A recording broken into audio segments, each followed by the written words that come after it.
Alam niyo po ba, may study po ang University of Arizona na tayo po, an average person, we speak 12,000 to 13,000 words a day. Alam niyo po, noong 2007, mas madami po yung words na sinasabi natin. 16,000 words ang lumalabas sa mga bibig natin per day. And siguro po nabago na lang po ng digital world, kaya we speak less daw po. Pero 13,000 is still a lot. Imagine, thousands of words. Anong ibig sabihin nun? Paggising mo pa lang, hanggang pagtulog mo, nagsasalita ka na. Amen?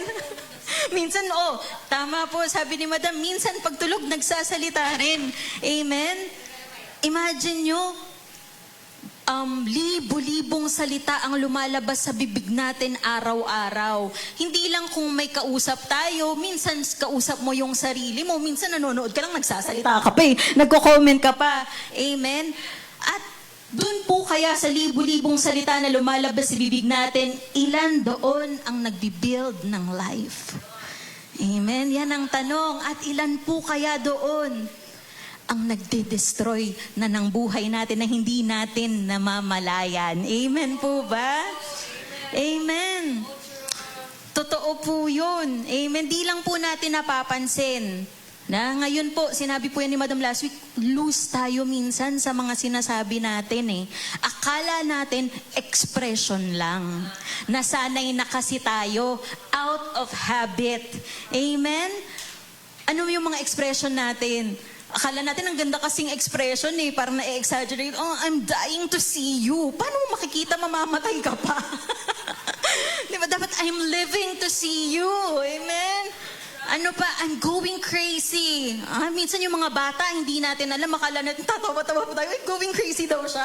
Hindi po maganda yon. Amen? Hindi po magandang expression yon. Nakakaloka? Naloka ka na agad? Hindi po. Amen? Hindi po magandang salita yun. Napaka-seryoso po ng mga salitang lumalabas sa bibig natin. These are not just words po. Amen? Sabi po sa Numbers 14:28 in NIV, so tell them, sabi ni Lord kay Moses, kasi po, ito yung panahon ng mga Israelites, puro complain, unbelief, fear, and doubt ang lumalabas sa mga bibig nila. Kaya sabi ni Lord kay Moses, sabihin mo sa kanila, as surely as I live, declares the Lord, I will do to you the very thing I heard you say. So ito po, hindi naman po gusto ni Lord i-harm ang mga Israelites. Hindi po ganong Diyos si Lord. Amen? At napag-aaralan na po natin yan. Pero nire-reveal lang po ni Lord yung principle po na kung ano yung pinaniniwalaan natin ay lumalabas po sa bibig natin. Amen po ba? So these people, the Israelites, they kept on speaking unbelief, words of doubt, and words of fear.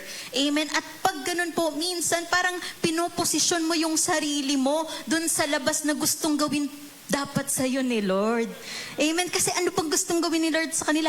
Dalhin sila sa promised land. Pero dahil sa mga salitang lumabas sa bibig nila, sa unbelief nila, anong nangyari? Hindi sila nakarating. Amen? Hindi sila nakapasok. Amen po ba? That's why we need to be careful with the words that we are speaking. Alam niyo po, walang idle words. Ano pong ibig sabihin ng idle words? Yung akala natin, wala lang. Pag sinabi natin, wala naman yan walang mangyayari. Akala lang po natin. Sabi po sa Matthew 12:36 New King James Version, but I say to you that for every idle word men may speak, they will give account of it in the day of judgment. Sabi po sa ESV, every careless word they speak. Sa NIV po, every empty word they have spoken, they will give account. Ibig sabihin po nito, yung mga words na akala natin casually lang po, meron po silang serious na consequences. Amen po ba? Even God takes our words seriously. Anong God takes our words seriously? Ibig sabihin, yun nga, parang God will harm us pag may sinabi tayo na gato. Hindi po. Again, na-establish po natin, God is a good God. Turo ni Madam, God is a good Father. Amen? He has no evil in Him. Amen? God's nature is that He is good. Amen? Hindi po yan. Pag sinabi lang pong seriously, ibig sabihin lang po kasi, di ba na, akala natin words are neutral. Pero there is an enemy who is listening. Amen? And when we constantly speak fear, negative things, doubt, hindi po natin alam, pero maybe we are opening doors. Diba po? We are opening doors po. And parang nag-imblis na mag-agree po tayo sa mga pangako ng Panginoon. We are, when we are speaking negative things, nag-agree po tayo sa mga lies ng kaaway. Amen? Again, may consequence po ang ating mga salita. At today po, ang title po ng topic ko is Speak Life, because your words shape your life. Amen? Ano po bang nangyayari pag nagsasalita tayo? Again, hindi lang po sila, words doesn't just stay words. Pag sinabi ko, walang mangyayari. No, akala mo harmless rant lang. Pero alam niyo po ba, yung mga sinasabi nating salita, may nangyayari po sa kanila. May nabubuo po. Para po silang mga buto.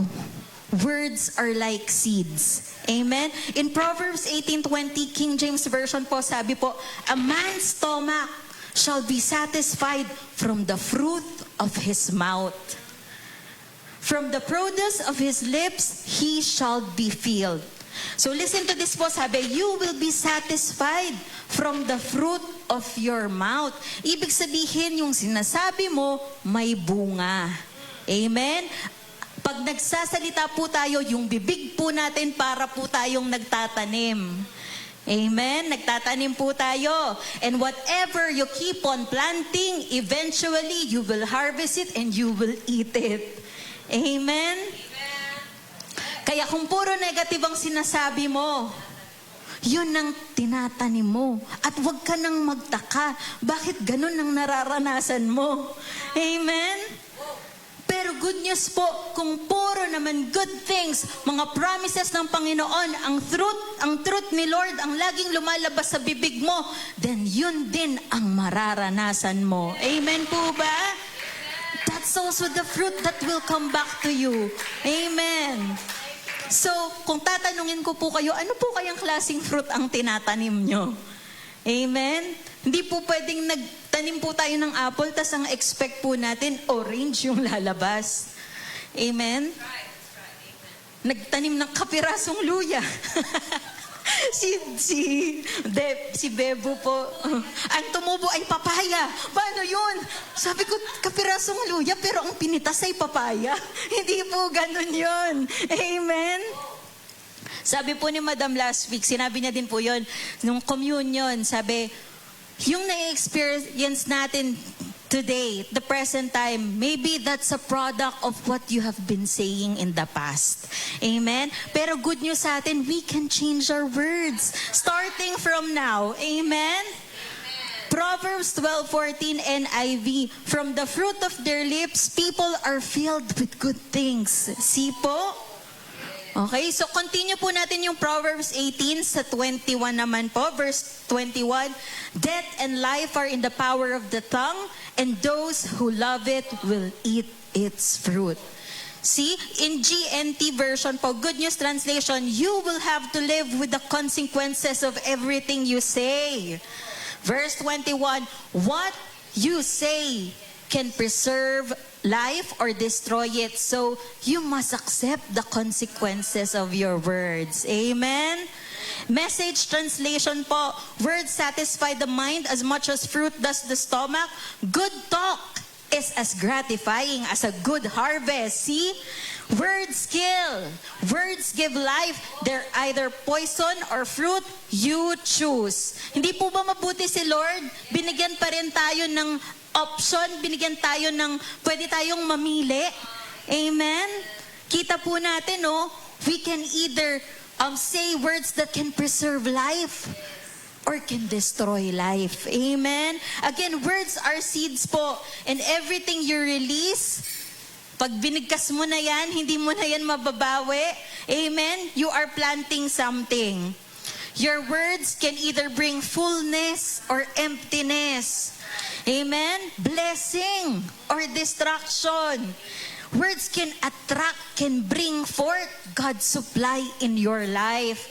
Amen? His healing, His favor, His blessings. Amen po? Alam niyo po, recently lang, meron po akong napanood na movie na napanood ko na nung bata ako. Inkheart. Inkheart. Ang ganda po nung synopsis nun. And I believe it's inspired po by the Bible, yung words. Saan ba nila makukuha yun na may power ang words? Ganito po yun, may dalawa pong bida doon. At every time binabasa nila yung libro ng malakas, yung mga characters at mga bagay sa libro, either masama or either mabuti, ay lumalabas into the physical realm. Ganon din po tayo. Hindi naman po na-filter minsan. Lahat po yan, again, lumalabas po. Lahat yan may bunga. Amen? Kaya nga po pag nagsasalita tayo, we are either releasing faith or we are releasing fear. Amen po? Hindi man po natin nakikita agad. Kunwari may nasabi ka kagabi. Diba? Kunwari kinurse mo yung sarili mo, ang taba ko na. Diba? O kaya may sinabi kang hindi maganda. Tapos sabi mo, hindi naman totoo kasi kinabukasan wala naman nangyari sa akin. It may not happen overnight. Amen? Pero again, meron po yan. Meron pong patutunguhan yan. Alam niyo po, meron pong ginawang experiment po ang IKEA. So, meron po silang tinatawag na experiment na Boolean plant. Power of words po. So, yung sa Boolean plant po, ayan, may dalawang plant po na magkaparehas. Same plant, same po ng pagwawater, same po ng pag-aalaga. However, yung isang plant po, nilagyan po nila ng recorder na ang lalabas po dun ay mga words na positive, like, I love you, you are beautiful. Ganon. Tapos yung sa kabilang plant naman po, ang sinasabi naman doon ng recorder, I hate you, you're ugly, you fool. Mga negative words. And you know what happened after 30 days po? After 30 days, yung plant na bullied, nalanta. At yung plant po na kinomplement nila, see how thriving the plant is. Alam niyo, gusto ko po sana gawin sa mga plants ng nanay ko. Kaso baka magalit sa akin dahil alam ko na may power ang salita ko. Amen? Meron pa pong isang experiment. Isa pong Japanese na scientist, si Dr. Masaru Emoto. Yung water experiment po, same thing po. Ang ginawa naman niya po sa water, nilabelan niya ulit ng mga positive words at yung isa negative. At finreeze nila. And under the microscope po, nung nakita nila, ito po yung mga water na sinabihan ng positive words, it looks like a snowflakes. Ang ganda. However, dun sa mga negative words, I will kill you, you fool. So chaotic, walang form. Amen? See, even po sa water, there's power po sa words natin. Amen? Kaya again, whenever we open our mouths, we either speak lives over, we either speak life over our careers, over our family, your children po, your relationship, or you're slowly speaking destruction. Destruction, sister, ang OA mo naman, destruction agad. Bakit po? Sabi po sa James 3:3-6 in NIV version, when we put bits into the mouths of horses to make them obey us, we can turn the whole animal. Nakakita na po ba kayo ng bits? So maybe hindi po kayo familiar, pero ganito po yung itsura niya. Yan. Bits, yung nilalagay po siya sa bibig ng kabayo at nagpuput po ng pressure yun sa dila nila. And then may bridle po, yun po yung parang hinahawakan ng mga rider. So itatag nila yon, hahatakin nila kung saan nila gusto yung direksyon ng kabayo. And alam niyo po, ang kabayo malalakas po na animals yan. They are strong. Yung endurance po nila, grabe. Sabi nga po, ang sipa ng kabayo kayang pumatay. So see how powerful, but with the use of a small item, they can control the horse, the animal. Bridle or bits. Ito pong next po is James 3:4. Or take ships as an example. Although they are so large and are driven by strong winds, they are steered by a very small rudder wherever the pilot wants to go. So, may picture po din ako dyan ng rudder. So, yan lang po, part lang po yan ng ship. And di ba, nakakita na po tayo ng mga malalaking barko?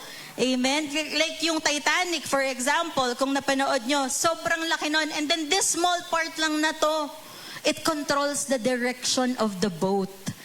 Amen? So James 3:5-6 sabi, likewise, the tongue is a small part of the body, but it makes great boasts.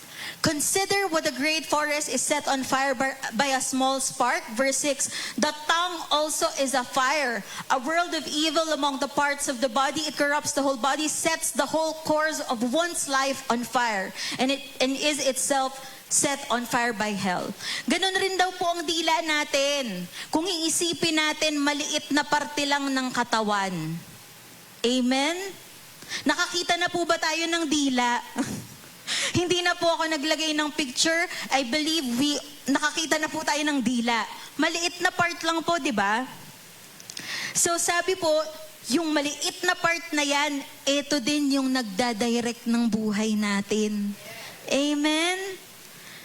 The direction of our lives is connected to our declaration. Amen? Kung ganun kalakas yung word natin, di ba? Ganun kalakas katulad ng bits na nilalagay sa kabayo at katulad ng rudder. Diba? It sets the course of our lives. Amen? Pero ang tanong ko po sa inyo, saan po ba muna nanggagaling ang mga salitang ito? May pinanggagalingan po ang salita natin. Hindi po yan random.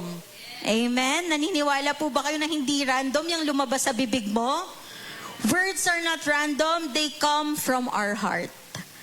In Luke 6:45 in NIV, sabi po dyan, a good man brings good things out of the good stored up in his heart. And an evil man brings evil things out of the evil stored up in his heart. For the mouth speaks what the heart is full of. Kung ano pong nilalaman ng puso mo, yun din po ang lalabas sa bibig mo. Amen? Sabi nga po sa Matthew 12:34, New King James Version, for out of the abundance of the heart, the mouth speaks. Sabi po sa ibang version, out of the overflow. Overflow, tumatapon na. Amen? The mouth speaks. In Matthew 15:18, New King James Version, but those things which proceed out of the mouth come from the heart. See, lumalabas po sa bibig natin ay nanggagaling sa puso. Sabi nga po sa Proverbs 4:23, kaya po pala pinapabantayan din po yung puso natin. Amen? Sabi po dyan, di ba, above all else, guard your heart, for everything you do flows from it. Naalala niyo po ba nung nagturo si John ng 5 things that we need to take care of?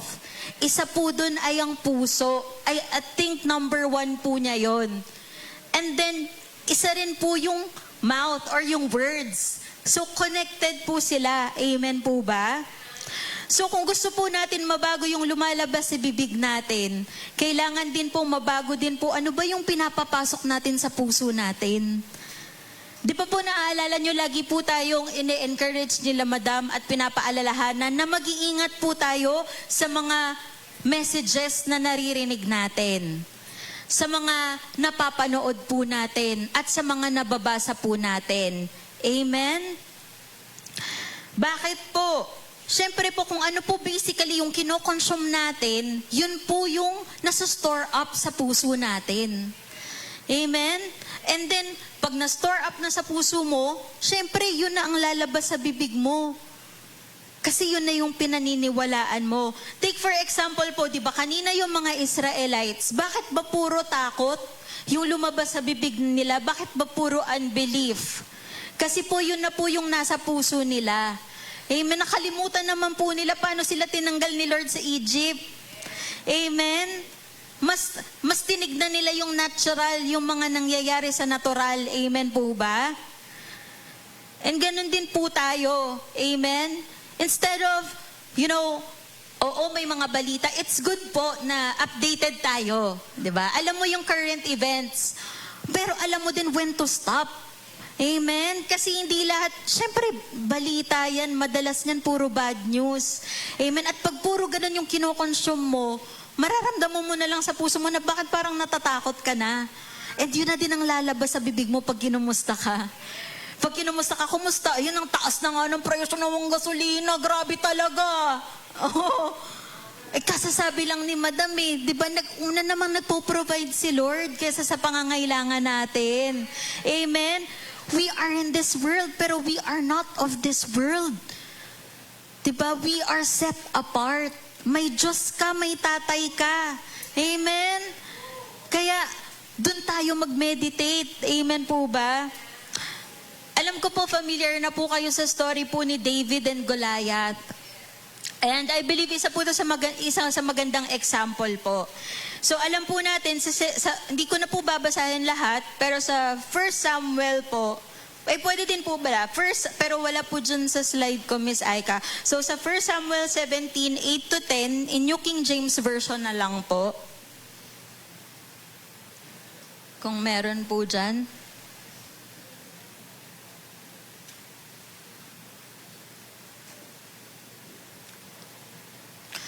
First Samuel 17, 8 to 10.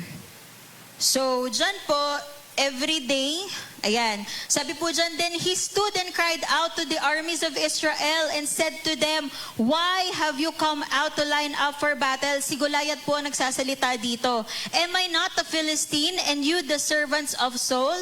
Choose a man for yourselves and let him come down to me. Verse 9 po, if he is able to fight with me and kill me, then we will be your servants. But if I prevail against him and kill him, then you shall be our servants and serve us. So ito po si Goliath, ayan po, tinatakot niya po yung mga Israelites. Amen? Sabi niya, pumili kayo ng champion nyo, ilaban nyo sa akin. Pag natalo ko yan at napatay ko yan, pagsisilbihan nyo kami. Sabi niya, ganon. Medyo may kayabangan kasi higante siya Doon niya kinukuha yung yabang niya, yung confidence niya. So imagine nyo po, yun ang napapakinggan ng mga Israelites.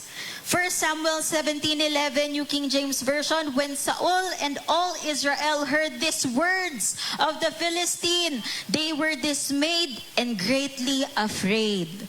In other translation po, Message Translation, they were terrified and lost all hope. See, nawalan pa sila ng pag-asa kasi araw-araw nilang naririnig yung taunting ni Goliath. Amen? At alam nyo po ba, 1 Samuel 17:16, New King James Version, and the Philistine drew near and presented himself 40 days, morning and evening. See? Araw-araw for 40 days, umaga't gabi, ito yung napapakinggan nila. Amen? Kaya nung sumunod na verse doon sa, baba na po tayo sa 1 Samuel 17, 24 to 25, and all the men of Israel, when they saw Goliath, fled from him and were dreadfully afraid. So nung nakita nila si Goliath lumabas ulit, nagtakbuhan na sila kasi takot na po sila. Amen? Sabi po dyan sabi po nila, at ito po, tingnan po natin sa verse 25, sabi, so the man of Israel said, have you seen this man who was come up? Surely he has come up to defy Israel. Tingnan niyo po yung mga salitang lumabas sa bibig nila. Nakita mo ba gaano kalaki tong Goliath na to? Sabi niya, surely he will defy Israel. Nakita po natin, takot na po yung lumabas sa bibig nila. Kasi for 40 days ba naman, morning and evening, puro ganun yung napapakinggan nila. Yung taunting ni Goliath. Amen po ba? Pero, eto na, nung dumating po si David was looking at the same giant. Amen po ba? Magkaiba po ba ng size yung nakita ng mga Israelites at yung size ng giant na nakita ni David? Iisa lang po. Amen? They were looking at the same giant. Si Goliath lang yon. Amen? Pero, di ba, si David, yung confidence siya daw ang lalaban. At ito ang sinabi niya bago sila maglaban. 1 Samuel 17:45-47. This day, the Lord will deliver you into my hand. Verse 46, this day I will strike you down, cut off your head, and give the carcasses of the Philistine army to the birds of the air and the creatures of the earth. Then the whole world will know that there is a God in Israel.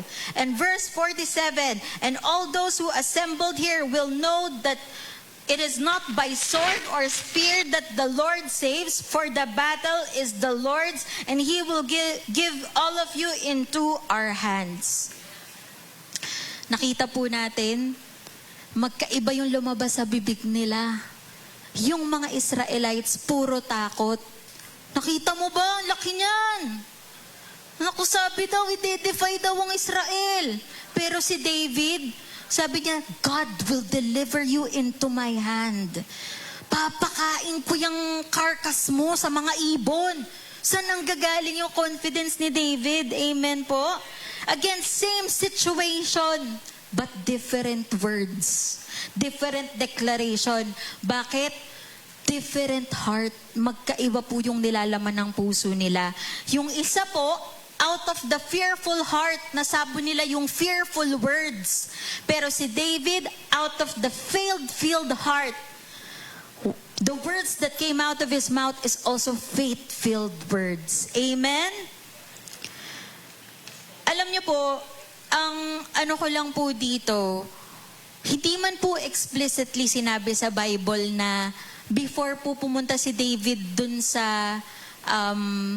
po sa scene para dalan po yung mga kapatid niya ng pagkain. I believe po, si David po, we know that he wrote most of the Psalms. Tama po ba? And di ba po alam po natin na shepherd boy po si David. Tama po ba? And I believe po, nung nagsha-shepherd siya, habang binabantayan niya yung mga sheep, he was also spending time with God. Kaya nga po, ang dami niya pong nasulat na Psalms all about the goodness of the Lord. Amen? And siguro po, while these Israelites, they were meditating about yung sinasabi ni Goliath, David on the other hand po, was meditating on God's goodness in his life. Na-remind po si David kung paano po siya paano po dineliver ni Lord si David from the lion, from the bear. Amen? Kaya po, hindi po tayo magtataka bakit ganun yung lumabas sa bibig niya. Punong-puno ng pagtitiwala kay Lord. Amen po ba? So, kita po natin doon, same giant, pero kay David, he has a bigger God. Amen po? Hindi pa man natatapos na nagsisimula yung laban, pero sa salita niya, sa salita na lumabas si bibig niya, dineclare niya na ang victory. Amen?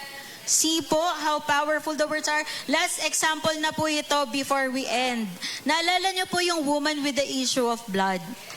Again, this woman was suffering for 12 years. She was bleeding for 12 years. So, in Mark 5:27-28, in NASB version or New American Standard Bible, sabi sa verse 27, after hearing about Jesus, see, the woman heard about Jesus, and I believe she heard good things about Jesus. She came up in the crowd behind him and touched his cloak. Verse 28, for she had been saying to herself, if I just touch his garments, I will get well. Sa KJV po, sabi po doon, she said lang. Pero ang original Greek po nun, meaning po nun, she kept on saying, paulit-ulit. Imagine when she was crawling papunta, kung nasan si Jesus, she kept on saying, if only I may touch the cloak of his garment, I will be healed. Buti po hindi niya sinabi habang pabalakad siya na, hindi, wala na akong pag-asa eh. Ba't nga ba pupunta pa ako? Siguro habang sinasabi niya yon, gagaling pa kaya ako? Sinukuan na nga ako ng mga doktor eh, naubos na nga yung pera ko eh. Pero she kept on saying, if only I may touch His clothes, I will get healed. Amen? At ano pong nangyari? Alam po natin na she was healed. Amen po ba? Her words were not random po. She believed it in her heart. Amen? Kaya din po yun ang lumabas sa bibig niya. Kaya po malalaman po natin yung condition ng puso natin or yung puso ng isang tao based po sa consistency na lumalabas sa bibig natin. Amen? Paano yung puso na punong-puno ng pagtitiwala at ng faith? Amen? Ganon din po ang lalabas sa bibig natin. Nagtataasa na ang mga bilihin. Pero salamat sa Panginoon dahil nauna na siyang nag-provide. Amen? Naku, may mga bagong sakit at karamdaman na naman. Mas matindi pa daw sa COVID. Pero you are the healed of the Lord. You are protected by His most precious, covered by His most precious blood. Amen? And it also connects po dun din sa lagi nating napapakinggan. Kaya lagi po tayong bakit po ba tayo ini-invite? Umattend kayo. Amen? Attend tayo ng church. Let's go. Mahalaga to. Bakit? Kasi dito lang naman natin naririnig ang mga salita ng Panginoon, ang mga pangako niya. Naririnig mo ba yun sa Itbulaga or sa Showtime? Hindi, di ba? Diba? Sabi po sa Romans 10:17, so then faith comes by hearing and hearing by the word of God. Diba? Sabi nga po, kaya po tayo nandyan na, naka-upload na sa YouTube yung mga teaching natin. Kasi hindi naman po natin makukuha ng isang beses lamang. Amen? And that's the good thing about po yung online or yung, yun nga, yung sa YouTube na kahit anytime, paulit-ulit, unlimited. Amen. Ako po, paulit-ulit kong pinapakinggan at hindi po nakakasawa ang salita ng Panginoon. Amen. You know, lagi pong may bagong revelation. Every time na makikinig po tayo. Amen po ba? At alam niyo po, cycle po kasi ito eh. 'Di ba? Cycle po ito. What you hear goes into your heart. Amen. And what is in your heart comes out of your mouth. And again, what comes out of your mouth, what you speak, goes back to your ears. And what you hear again goes deeper in your heart. See, it's a cycle. At may dalawang cycle po tayo, negative cycle or positive. So if you are keep on hearing about fear, about negative news, then your heart will store fear. Then you will start to speak fear. Then that words about fear, they will go back into your ears and will take root in your heart. Amen. At pag faith cycle, ganun din. You will hear word about the promises of God, about the goodness of God. Amen. About the truth of God, and your heart will store God's truth, God's word, God's promises in your lives. And then you will speak faith. You will declare blessings over your life. At maririnig ulit ng tenga mo. At it will take root again deeper in your heart. Amen? So anong pinapakinggan po natin? Anong hinahayaan nating pumasok sa puso natin at lumabas sa bibig natin? Amen? Because at the end of the day, again, our words are shaping our lives po. Amen? Our words are shaping our future. Dinidirect mo na, wala pa yung future mo, pero by the words that you are planting, the words that you are releasing, may direction po yan. Amen? So today po, let's speak good things. Let's declare blessings over our lives and to align our words with the Word of God. Diba? We will choose to speak life po. Hindi na po tayo basta-basta magbibitaw ng salita. Sobrang powerful po ng mga salita natin. Kahit po sabihin natin na expression lang yan, hindi naman ako seryoso. Pero seryoso ang kaaway. Kasi dyan ka na nga lang niya huhulihin. Dyan na lang sa salita kasi wala na, tapos na eh. Amen? Tinapos na ni Jesus. Amen? It is finished. Amen? At alam niyo po ba, gusto niyo malaman why do our words carry so much power? Sa next na po ito. Pero preview na lang po. Bakit po? Dahil sa tinapos na gawa ni Jesus. He has made us kings and priests. Sabi po yan sa Revelations 1:6, hindi dahil ang galing mo magsalita, very eloquent ka, ang ganda ng vocabulary mo. Amen? Hindi po, pero dahil sa finished work ni Jesus. Amen? You know, as kings, diba? Power, there's power in His words. It's backed up with power. When kings declare, diba? Yun nga, pag sinabi ng hari, hindi mababali. At sa priest, ganun din. You speak before God. Kaya parang double power yung meron tayo when we, as children of God. Diba? That's so much power in our words. Amen? Hindi po ordinaryo ang mga salitang lumalabas sa bibig natin. May authority po yan na nanggagaling kay Kristo. Amen? Next time po, yun po yung isi-share ko naman sa inyo. Amen? So today, just keep on receiving the Word of God. Just keep on spending time with the Word. Either listening to preaching natin, Faith Center Caloocan on YouTube, amen, or anumang podcast, grace-based, amen. Hindi po tayo magsa-struggle, hindi po tayo magsa-strive na baguhin yung words natin. Just keep on receiving Jesus, and your heart will be filled with Jesus, and your words will be filled with life, with Jesus, with blessings, with His promises. Amen po ba? Thank you, Lord God. So, ayun po, I hope that you learned something today. Don't be loose with our words. Every word. Amen. It's not just harmless rant. Your words are seeds. Amen. And again, we will eat the fruit of our words. Choose life. Amen. Speak life. Declare blessings over our family. So, let's just pray today. Father God, we thank you. We thank you, Lord God, not for what we have done, but what you have done at the cross, your finished work. Thank you, Lord Jesus. Maraming salamat po, Panginoon. Because of Jesus, we are already accepted, loved. We are already righteous in your sight. Amen? And Lord, today, we will not strive, but we will choose to rest in your grace. Di po kami magsa-struggle, Panginoon. We will just receive from you. We will receive your love. We will receive your peace, your shalom, your finished work. Thank you, Lord God, that you are working in us, through us. Your grace is working in us and through us effortlessly. Amen. Hallelujah. And even your word says, Panginoon, that out of the abundance of our heart, the mouth speaks. And we thank you that you are filling our hearts right now with good things, with your goodness, with your promises. Maraming salamat, Panginoon, with your truth. Hindi po namin kailangan ipuwersa ang mga tamang salita. Right words will naturally flow, overflow.